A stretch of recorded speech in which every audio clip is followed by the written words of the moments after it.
Damos inicio a la edición de esta semana de su programa Síntesis. Y en el día de hoy, para nosotros es un placer contar con la presencia de Celso Juan Marrancini, quien es presidente del Consejo Nacional de la Empresa Privada, el CONEP, en la República Dominicana. Muchísimas gracias por estar con nosotros. Muchas gracias a ti, la verdad que el placer es mío y saludo a todos los televidentes. Bien, el CONEP, iniciemos en este momento explicándole un poquito a la gente cuál es la función del CONEP y quiénes lo componen. Bien, bueno, precisamente el CONEP en este año cumple 60 años de fundación y hoy en día está compuesto por aproximadamente 73 empresas y 58 instituciones gremiales, asociaciones. Y digo aproximadamente porque justamente mientras hablamos hay una fila de nuevos socios que se están integrando. O sea que ese número en cualquier momento va a redondear 80, más o menos 80 empresas y más de 60 asociaciones de las principales del país que representan a todos los sectores, tanto productivos, de servicios, la zona franca como de tamaño, empresas grandes, medianas y pequeñas, y en toda la geografía nacional. O sea, estamos hablando de sectores comerciales, sectores financieros, sector prestadores de salud, sector industrial, el sector de zona franca, el sector de hoteles y restaurantes, la Cámara la Federación de Cámaras de Comercio del país y las principales cámaras de comercio y las diferentes industrias de la inversión extranjera, etcétera, etcétera. Pero combinado, todas esas empresas y todas esas agrupaciones representan aproximadamente 60,000 empresas. Y si lo vemos como una representación del PIB, según un estimado de una visita que nos hizo el director general de Impuestos Internos hace ya unos años, él estimaba que ahí había como el 70% de las recaudaciones de la DGI. Entonces estamos hablando más de 1 millón de empleos que están ahí, que dependen de las empresas que pertenecen al CONEP. Sí, más, aproximadamente 1.600.000 empleos, más o menos 2/3 de los empleos formales del país. Y bueno, de lo que se trata es de tener una representación del sector privado, de las principales agrupaciones, de las principales empresas, para poder trabajar por la libre empresa, por la creación de inversión, de empleo, por el bienestar social, por políticas públicas que promuevan la libertad de empresa y que permitan que la actividad económica, que es la que genera aproximadamente 90% de nuestro Producto Interno Bruto, siga desarrollándose, creando bienestar social y siendo uno de los pilares fundamentales de la paz social en nuestro país. Los que conocemos la trayectoria de los que han podido ser presidentes del CONEP, sabemos lo difícil que es manejar esta posición. Y decimos que es difícil porque el día a día siempre lo llevan la parte de la vicepresidencia ejecutiva y todo eso. Pero cuando uno escucha, y hablándole a la gente de forma llana, lo que es el componente del CONEP, decimos, las empresas grandes y todos los sectores representados están en el CONEP.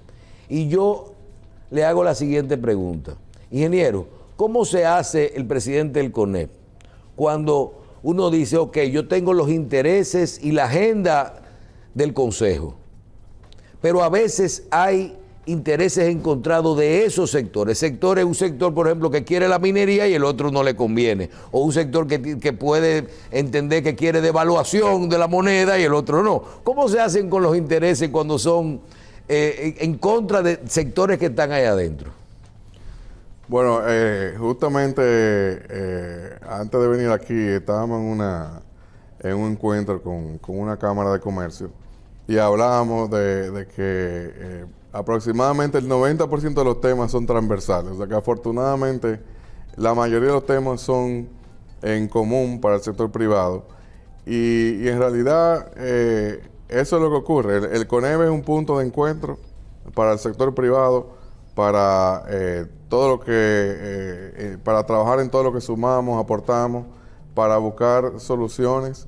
Y bueno, en algunas ocasiones, que afortunadamente son las menos, pues hay puntos de vista encontrados o hay puntos de vista que ponen en conflicto de interés a algunos sectores, y de lo que se trata es de buscar esos puntos de encuentro, dándole siempre prioridad a la inversión nacional, a la creación de empleo, a los puntos por los que propugnamos. Y la verdad que es posible. Hay veces que ocurre, no es fácil, pero con diálogo y siempre poniendo por encima de todo que ahí venimos a trabajar y a propugnar por lo que sumamos, y por lo que es más importante, pues siempre después se pone de lado lo que sea que esté en conflicto y se encuentra el punto medio o el punto en común. Bien, cuando uno habla de la agenda nacional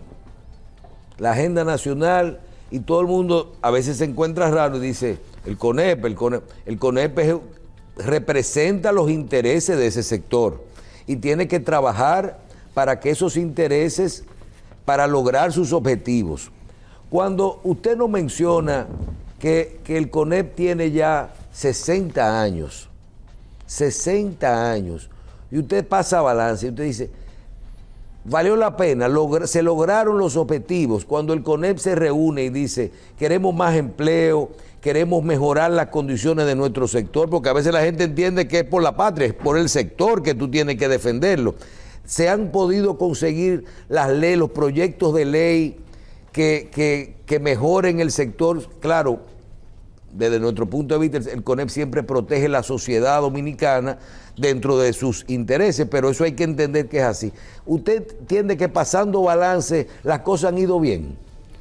Mira, pasando balance, las cosas han ido bien, y uno de los termómetros o de los puntos de referencia que debemos tener es cómo ha ido el país.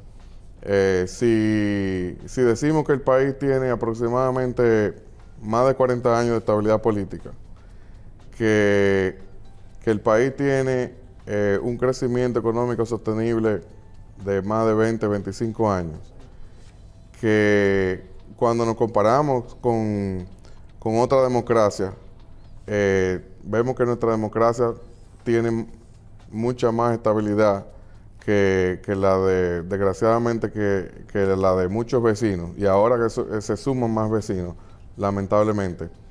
Si vemos que nuestro país goza de una paz social, si vemos que el año pasado pasamos a la barrera de los 4.000 millones de dólares de inversión extranjera, y nos convertimos hace ya tiempo en líderes en atracción de inversión extranjera en toda la región del Caribe.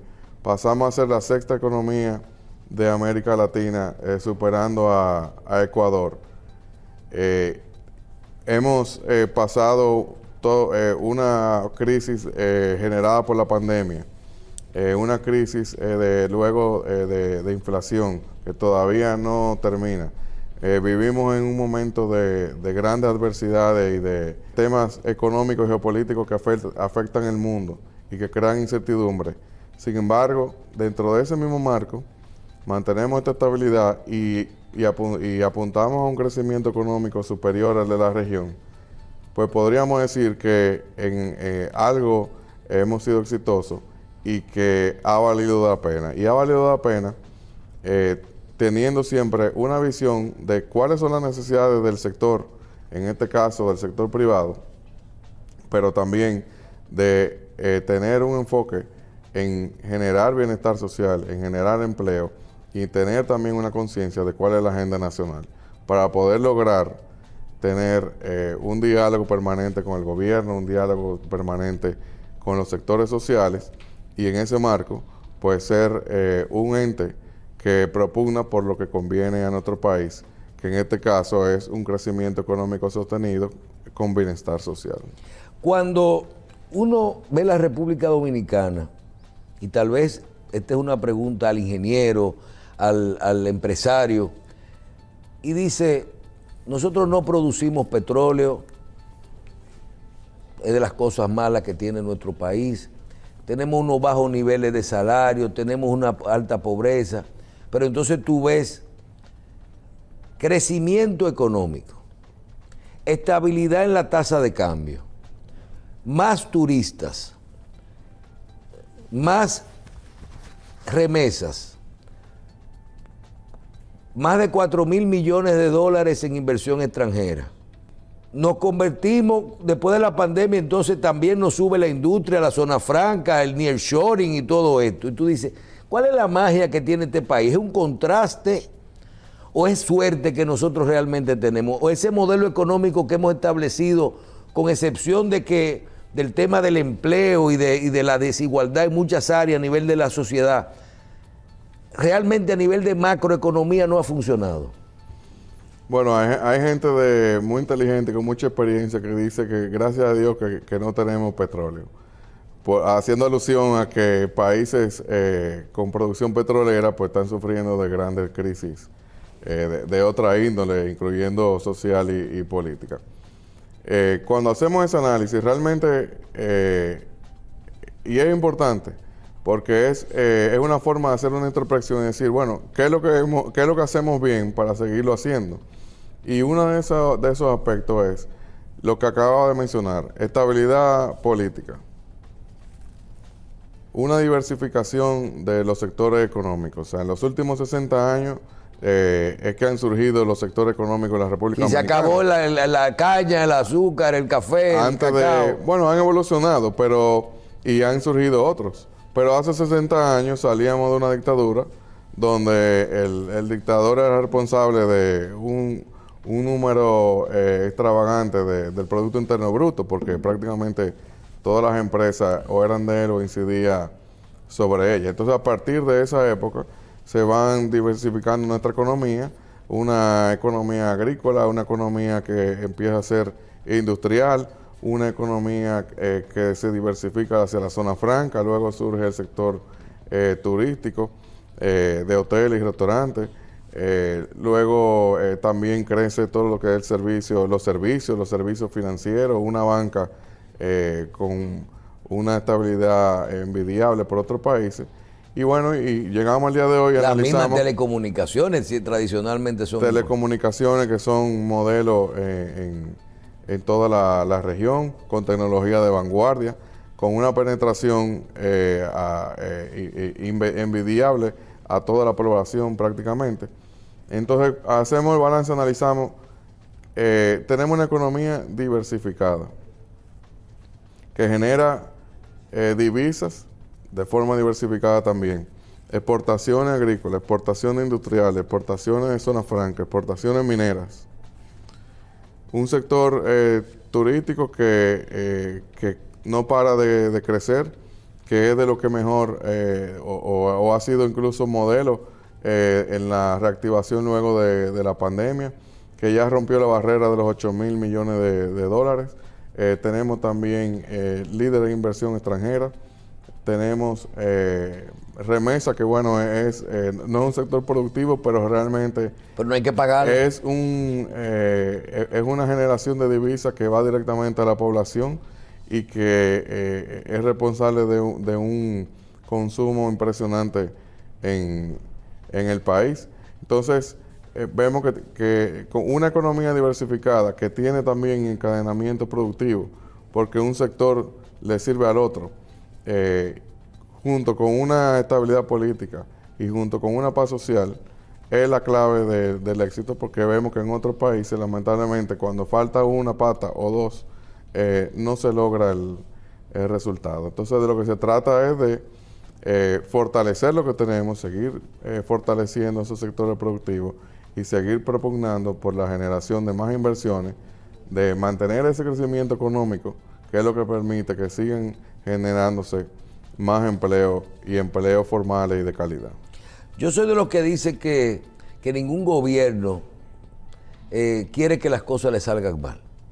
Hay gente que dice, no, que fulano hace, que no hace. Digo, si todos los gobiernos quieren que las cosas les salgan bien.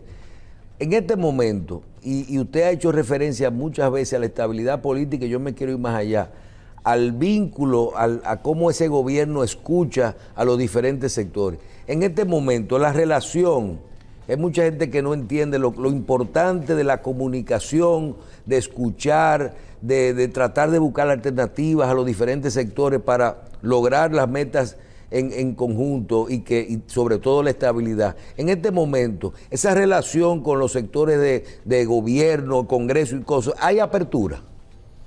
Sí, definitivamente. Y usted decía, a todos los gobiernos les quiere ir bien.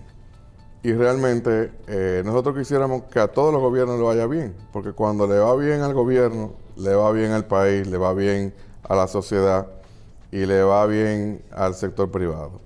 Entonces, esa comunicación, ese diálogo abierto y permanente, que así es que lo llamamos, existe con el gobierno, con el Poder Ejecutivo, existe con el Congreso, y ha sido clave en el pasado, y ha sido clave recientemente también en todas estas situaciones adversas que se han presentado por la pandemia, para lo cual no teníamos experiencia previa, ni siquiera ningún tipo de preparación, sino que sencillamente hubo que sentarse y dialogar y buscar las mejores soluciones para el momento, como por ejemplo toda la respuesta al tema sanitario, toda la respuesta y el manejo de las autoridades del Banco Central con el tema monetario, todo el manejo y las medidas que se tomaron con el empleo, cómo mantener el empleo, cómo reactivar el empleo, cómo reactivar la economía después de haberla paralizado a casi todos los sectores de la economía nacional. Y en todo eso fue clave el diálogo. El diálogo ha sido clave también para lidiar con la presión inflacionaria en nuestro país, aunque no hemos escapado de esa inflación, pero podemos decir que se ha mitigado en cierta forma. Ahora también es clave para las medidas restrictivas para contener la inflación. En fin, ese diálogo ha probado ser clave, y yo pienso, y nosotros estamos convencidos, que hacia el futuro es fundamental para que nuestro país siga dando los pasos necesarios para fortalecer ese posicionamiento que tenemos hoy y para resolver también múltiples retos y desafíos que tenemos como país, como lo tienen los demás, hacia el futuro. Pero con la confianza en nuestro país, en la economía, lo cual es clave para las inversiones, y con la confianza de que a través de ese diálogo podemos seguir venciendo los desafíos que tenemos como país. Cuando vino el tema de la pandemia, nosotros fuimos testigos de la importancia, no de lo que hizo el CONEP, sino el sector empresarial, que fueron los primeros que llegaron en comunicación con las autoridades, con la gente, con aporte. Creo que las primeras pruebas, vacunas y todo eso llegó cuando tenía que llegar. No había mucho tiempo de hacer las cosas. Ya hoy, tiempo después de todo este ciclo, si usted analiza los niveles y decimos la inflación, el control de la inflación, el nivel de empleo, se ha vuelto el nivel de empleo, el tema de las ventas, los costos. Por ejemplo, hemos visto que se ha ido estabilizando el tema de los fletes y con toda una guerra que nos vino después en el tema de Ucrania. ¿Usted entiende que las cosas se han ido estabilizando? Bueno, en primer lugar, nosotros como país hemos sido capaces de irnos adaptando y superando los desafíos que se han presentado, que, como decía, han sido inimaginables, y realmente pasamos de estar paralizados prácticamente todos los sectores económicos del país, el país cerrado, sin vuelos, sin forma de salir o entrar, con un toque de queda, a ir desmontando esas medidas, a una reactivación económica que en el mundo generó una inflación lo cual fue importada a la República Dominicana, para luego tomar medidas para contrarrestar esa inflación. O sea que fuimos de un extremo a otro, de un extremo a otro. En ese sentido, pues fuimos líderes en la reactivación. Hemos logrado mitigar los niveles de inflación, teniendo uno de los menores niveles de inflación de la mayoría de los países de América Latina. Y ahora vemos que esa inflación va bajando. O sea, ya estamos hablando de niveles de alrededor del 5%, en el peor de los momentos rondó el 9%. Y si analizamos la inflación obtenida en los primeros meses del año, nos damos cuenta que ya se proyecta que caiga dentro del umbral del 4% que estiman las autoridades monetarias y financieras. Entonces, en ese sentido, pues hemos logrado, sin embargo, como el panorama internacional en lo económico y en lo geopolítico sigue colmado de variables, de incertidumbre, no debemos dejar de estar alerta a seguir trabajando para tomando esa variable en cuenta. Por ejemplo, todavía vemos como hay incertidumbre si el FED, el Banco Central de los Estados Unidos, va a seguir tomando medidas restrictivas o ya va a empezar una etapa de Bueno, nosotros vamos a bajar, yo creo ya. Los países, las principales economías del mundo tienen un nivel de endeudamiento muy grande. Vemos que la crisis, o más bien la guerra en Ucrania propiciada por Rusia, no termina. Vemos que el mundo, entre los Estados Unidos y China, hay tensiones geopolíticas. Entonces, no debemos despegar la atención a esas realidades. Estamos en medio también de una revolución tecnológica sin precedentes. Y eso es algo que tal vez por la misma pandemia se puso a un lado el foco de atención un momento, obviamente, para atender esa crisis. Pero estamos en un momento de un cambio tecnológico sin precedentes en la humanidad, donde se está hablando de la robotización, de la inteligencia artificial, de la fusión entre la biotecnología y la tecnología de la informática. O sea, hay muchas variables nuevas y con un alcance global. Está lo del tema del cambio climático.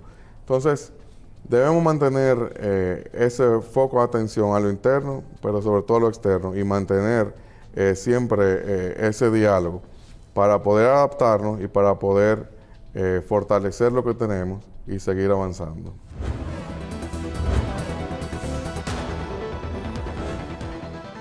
Bien, ¿cuál es la visión del CONEP con respecto al problema de Haití? Nuestro segundo socio comercial, mano de obra importante en algunos sectores como el turismo, la agricultura, la construcción, que es fundamental en toda la actividad económica. Dije socio comercial importantísimo, pero por otro lado un problema migratorio, un problema de inestabilidad. ¿Cuál es la posición del CONEP con respecto al problema Haití? Bueno, la posición nuestra ha sido apoyar la medida que ha tomado el gobierno dominicano en torno a ese tema. Es un tema sumamente complejo que plantea una inestabilidad política y de hecho económica y también sanitaria, no solamente para nuestro país, sino para la región. Estamos hablando de un país que ya dejó de tener una base democrática, ser controlado básicamente por bandas, donde se requiere una intervención internacional para poder volver al orden democrático. Mientras eso no suceda, pues lo que hay es una inestabilidad que afecta en los temas de inmigración, afecta los temas de comercio, porque todo revuelve a través del orden o el desorden que imponen esa banda en ese país. Entonces, la República Dominicana es como país frontera con Haití, el más afectado, porque tiene que resguardar la frontera para poder regular todos los temas de seguridad nacional, todos los temas migratorios y a la vez, en lo posible, pues apoyar al país vecino con flujo de comercio, básicamente todo lo que se pueda suplir de los bienes básicos que necesita Haití.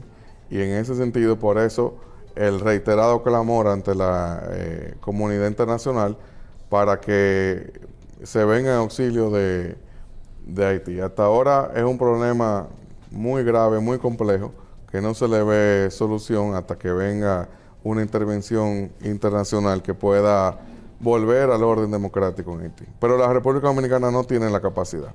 Por eso a veces esa respuesta luce incompleta, pero es que realmente tenemos que tener aceptar la realidad de que la República Dominicana no tiene la capacidad de devolver el orden en Haití. Más bien, lo que tiene la capacidad o lo que debe hacer es resguardar su frontera y aunar esfuerzos con la comunidad internacional para que ocurra una intervención armada en Haití que busque pacificar ese país y a la vez volver al orden democrático. Hay un grupo de reformas que son los temas de interés nacional y que todos de una forma o de otra están vinculadas al sector empresarial, a los sectores productivos. Iniciemos hablando un poquito, y el CONEP es parte de todo, inclusive hay un diálogo en torno a estas reformas. Iniciemos hablando un poquito, yo creo que de la primera de ellas, que es la seguridad social. En este momento hay muchas, yo digo que aquí se ha venido, que tenemos una ley, que es una ley mejor que lo que no teníamos antes, que no teníamos nada, que ha ido avanzando y que hay que realmente revisarle muchos aspectos, pero aspectos que son para mejorar y para hacerla más eficiente. En este momento, ¿cuál es la situación de la Ley de Seguridad Social? ¿Terminaremos haciendo otro parche en el Congreso Nacional o realmente se está trabajando en una reforma integral a esta ley? Bueno, realmente hay que reconocer lo que usted mencionaba, de que si vemos 20 años hacia atrás, pues incluso por un tema generacional, tal vez algunos no recuerdan lo que era el Instituto Dominicano de Seguridad Social, el IDSS, o que realmente no existía ningún tipo de pensión para el trabajador. A raíz de la Ley de Seguridad Social se logró crear el sistema de pensiones, que hoy en día que ha creado un ahorro nacional que ronda los 1.000 millones de pesos dominicanos, perdón, los 1.000 millones de millones, 1 trillón de pesos dominicanos, y que existen por cada 4 pesos, 3 que lo ha generado el mismo sistema y 1 que se ha ido aportado. Y de cada peso aportado, aproximadamente 70-75 centavos lo ha aportado el empleador y 25 centavos lo ha aportado el empleado. Entonces, estamos hablando de algo trascendental que ha sido uno de los pilares de estabilidad en nuestro país, porque es la construcción de un sistema de un ahorro nacional. Por el otro lado también de salud, pues si comparamos el IDSS a lo que tenemos hoy, pues también lo que lo recuerdan, porque todo el que tiene cierta edad, tal vez no recuerde el IDSS, podrá ver que estamos en ese sentido a años luz de cómo estábamos antes. Entonces lo que se trata es de dar los pasos necesarios con sensatez, con diálogo. Un diálogo también tiene que ser tripartito para poder mejorar lo que tenemos y construir sobre lo que tenemos de forma oportuna y de forma también que se puedan alcanzar los objetivos, como decía, sin pausa pero sin prisa. Cuando uno ve la parte económica, el gasto público, ya yo creo que estamos hablando de un presupuesto anual de 1.400.000 millones de pesos tiene la República Dominicana en presupuesto por año del gubernamental, estatal. Cuando uno ve esto y dice, un país ya grande, ya no hablamos del mismo país de siempre. Y yo recuerdo, antes de la pandemia, que nosotros veníamos realizando programas de televisión sistemáticos, siempre con todos los sectores. Y era una necesidad hacer una revisión, una reforma fiscal integral, porque el país, que estábamos endeudados muy alto con respecto a nuestro Producto Interno Bruto, y había que buscar que sea más un modelo de impuestos que sea más simple, que subir la presión tributaria, pero que más gente pague y todo eso. Siempre por una razón u otra, cuando no era porque venían elecciones, ya no se podía manejar una reforma fiscal, siempre se politizaba el tema. Nos metimos en pandemia, ahí fue que hubo que coger prestado. La necesidad, ¿cómo se puede separar lo que es hacer una reforma fiscal que no necesariamente tiene que ser una carga más para los sectores productivos más grandes, sino tal vez una simplificación o buscarme que otras personas paguen o niveles de eficiencia? ¿Qué se puede hacer para lograr esto? Y en un momento dado, cuando mira, uno acaba de terminar, ya estamos en elección otra vez. O sea, tú no puedes pensar, nunca hay el timing para esto. ¿Qué opinan ustedes como CONEP de la necesidad real que tenemos como país a futuro de poder hacer una reforma fiscal organizada y que busque realmente que todos los sectores se estabilicen en este sentido? Bueno, eso es un tema importantísimo, sobre todo de cara al futuro. El precedente o el referente que teníamos o que tenemos todavía, porque es una ley y no podemos decir que no lo es la Estrategia Nacional de Desarrollo, que mandaba o manda un pacto educativo, un pacto eléctrico y un pacto fiscal para abordar de los principales temas estructurales y sistémicos que se entendía que en el rango económico y social tenía nuestro país en ese entonces. La realidad es que hoy en día esos son temas pendientes, por un lado, y son temas que las variables nuevas que trajo la pandemia y todas sus consecuencias, hay que tomarla en cuenta para resolverla. ¿Por qué? Porque hay que lidiar con ese déficit sistémico, hay que abordar el tema eléctrico, cómo eliminar ese déficit que genera el sector eléctrico y que presiona al gobierno, que estamos hablando de que prácticamente puede ser hasta 2% del PIB, o sea, una reforma fiscal o más grande que cualquier reforma fiscal que se haya hecho en la historia de la República Dominicana, y también un gasto de 4% del PIB, que suena poco, porque suena que es un 4, pero en realidad estamos hablando de prácticamente un 25% del presupuesto de la nación, que busca una mayor calidad en la educación, que es un tema sumamente necesario y urgente para las próximas generaciones, sobre todo cuando estamos hablando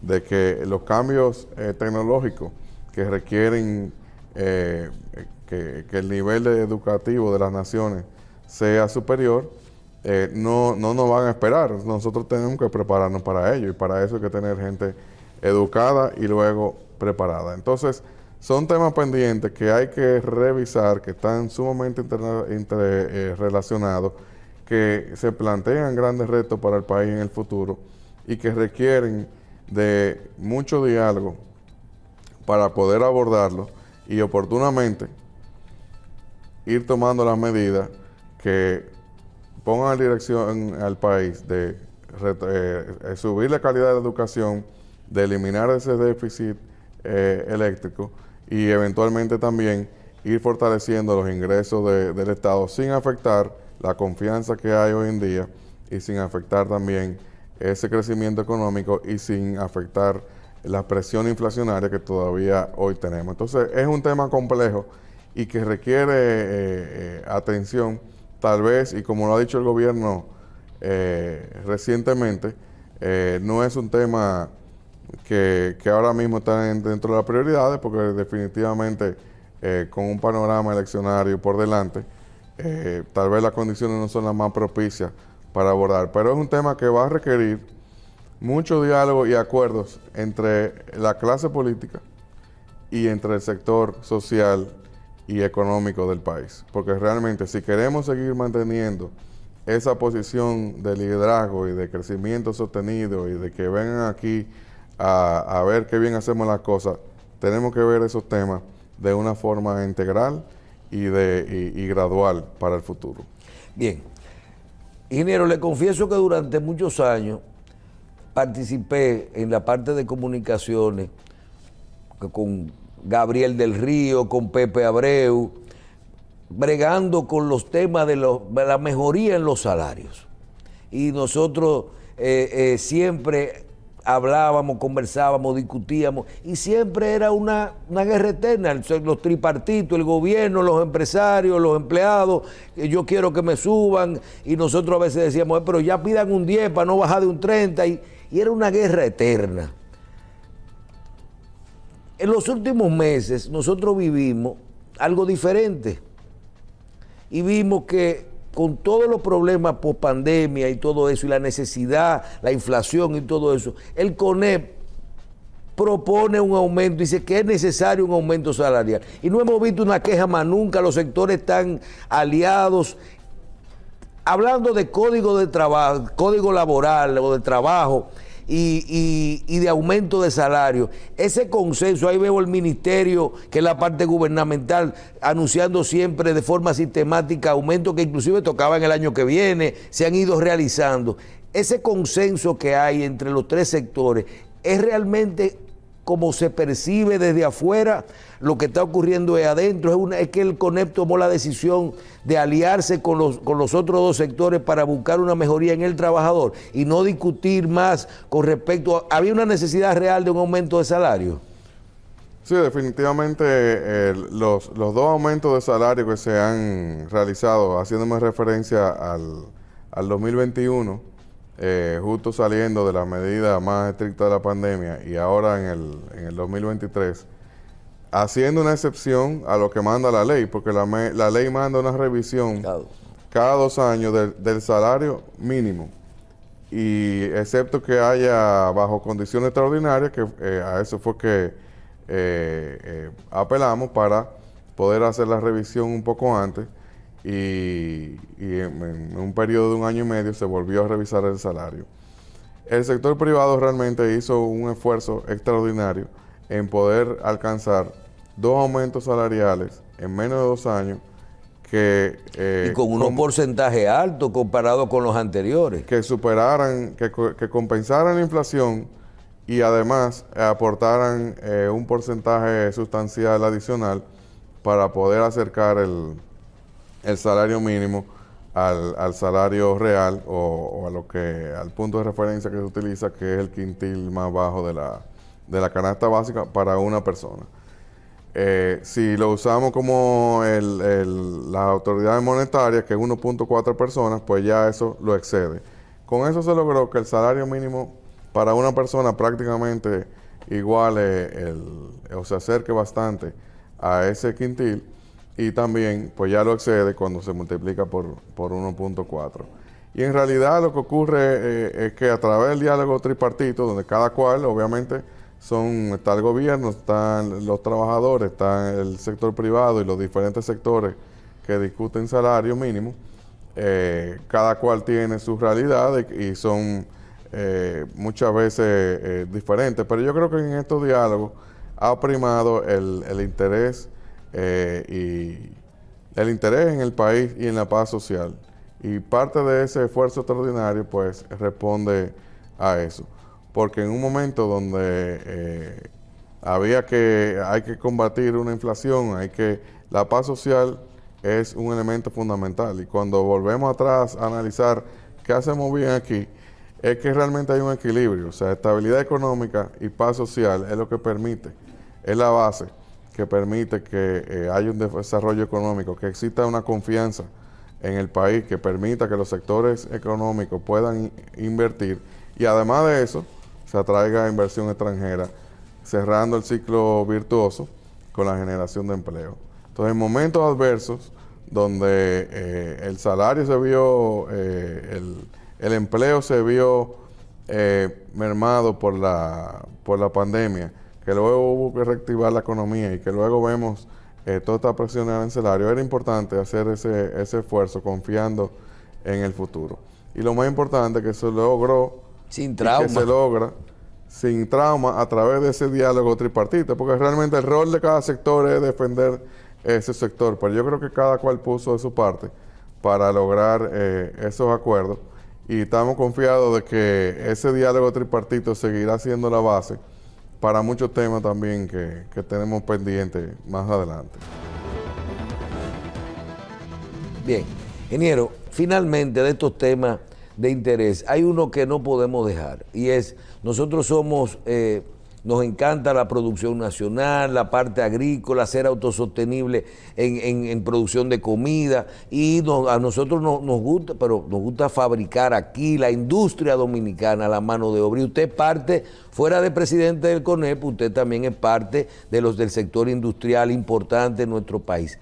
Realmente, ¿cómo está ese sector? ¿Se ha incrementado tanto el trabajo ahí adentro? ¿Realmente hemos podido lograr niveles de exportación en algunas áreas? Hablen un poquito del sector, de ese sector productivo que usted parte, que es la industria dominicana. Ese es mi sector, de ahí que yo vengo, pero ahora tengo que representarlo a todos. Pero realmente el sector industrial, pues, ha sido un elemento clave en todo el desarrollo nacional, desde que hablamos de esos 60 años de historia. Justamente la Asociación de Industria, a mí me tocó también celebrar los 60 años el año pasado, porque justo después de que cayó la tiranía es que surgen los principales sectores del país. Y podemos hacer una analogía, precisamente aproximadamente 60 años que surgen la primera industria que no eran del dictador, y con eso empieza toda una industrialización en nuestro país. Hoy en día, y podemos ver cómo en la pandemia el sector industrial de productos esenciales para la población, alimentos, cuidado personal, medicamentos, etcétera, no paró, y así es la agroindustrial. Y aquí no faltó absolutamente nada. O sea que tenemos un país que no solamente cuenta con un sector industrial que genera empleo formal, que autoabastece el país en cualquier circunstancia, que además genera aproximadamente 2.000 millones de dólares de exportaciones, que además tiene uno de los salarios más altos de los sectores económicos del país, que también contribuye con más del 25% de los impuestos que recauda la Dirección General de Aduanas. Vemos que es necesario que en nuestro país exista una industria y que además siga fortaleciéndose, porque además es la base de esa diversificación económica que hablamos, porque la industria le suple al turismo. El turismo genera demanda para la industria, pero la industria le suple, le facilita el tener los productos localmente, le abastece lo que necesita. Así también la industria de la zona franca cada vez más se vinculan más y se crean los encadenamientos productivos, y la industria se convierte en un suplidor no solamente de los insumos que necesitan los empleados de la zona franca, que así era al principio, sino ya de los insumos que necesitan la zona franca para exportar. Pero las industrias también se han internacionalizado, se han automatizado, se han convertido tecnológicamente para poder competir fuera. Entonces, de lo que se trata es de fortalecer esos sectores productivos, siempre tomando en cuenta que con la competencia internacional, porque nosotros no estamos al lado del mundo, el mundo está interconectado. Y si bien hay esa gran oportunidad de atraer y de fabricar más en nuestro país para poder abastecer a los Estados Unidos, fruto de esta desglobalización o regionalización de los flujos de comercio, hay que hacerlo siempre tomando en cuenta los factores de competitividad que tienen nuestros competidores. Y esto es un momento realmente extraordinario, o sea, para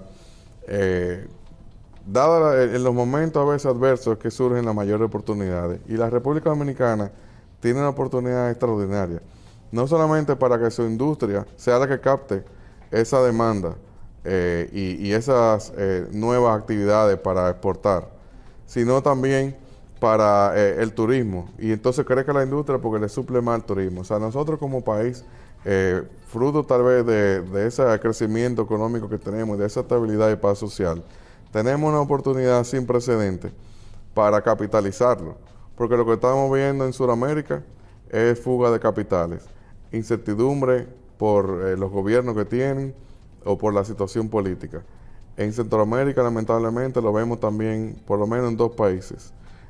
Algunos no lo tienen y son aliados, por ejemplo, en esto de la alianza, la ADD, para capitalizar lo que llaman los americanos el nearshoring o el friendshoring. Pero nosotros tenemos esa gran oportunidad porque somos la economía más diversificada de la región.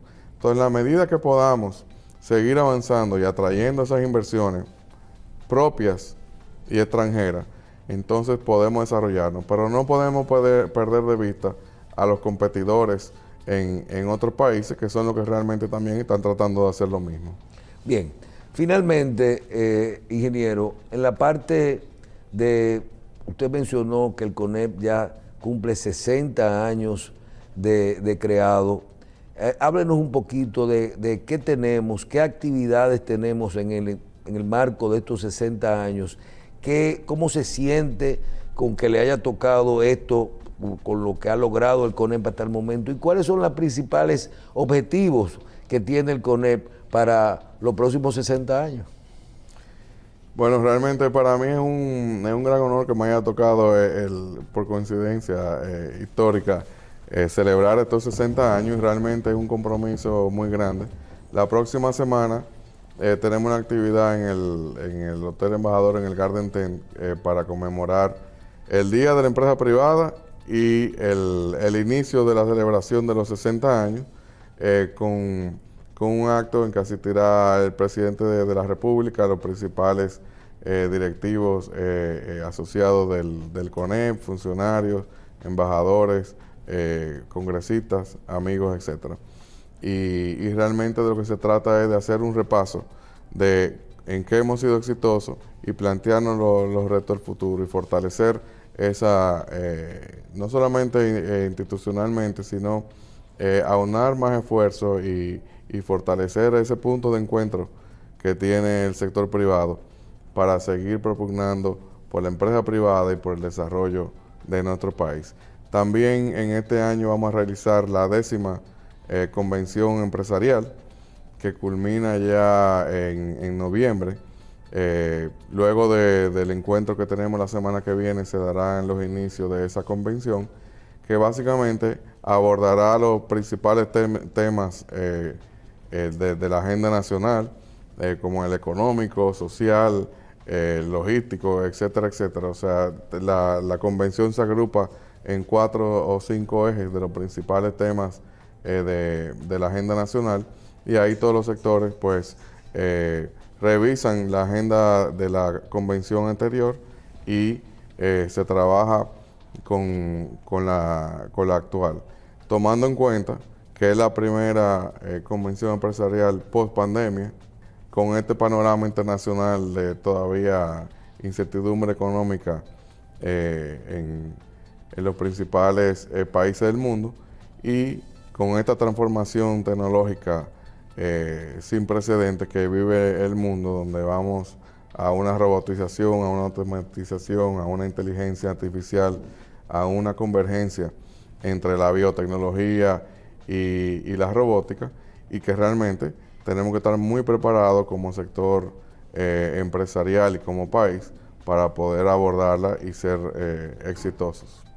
Bien, yo quiero agradecer al ingeniero Celso Juan Marrancini, quien es presidente del Consejo Nacional de la Empresa Privada, y realmente cuando uno escucha todos estos temas, todos de interés nacional, todos de interés de todos los dominicanos y de los diferentes sectores, yo creo que ahí uno realmente puede determinar la importancia que tienen estos agentes, que son parte de nuestra vida, como lo es el Consejo Nacional de la Empresa Privada y lo que representan dentro de nuestro bienestar. Muchísimas gracias, ingeniero, por estar con nosotros y lo queremos felicitar por este trabajo que desempeña en el Consejo Nacional de la Empresa Privada.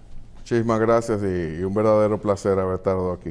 Gracias. Bien, a ustedes las gracias por su audiencia. Nos vemos en otra edición de Síntesis.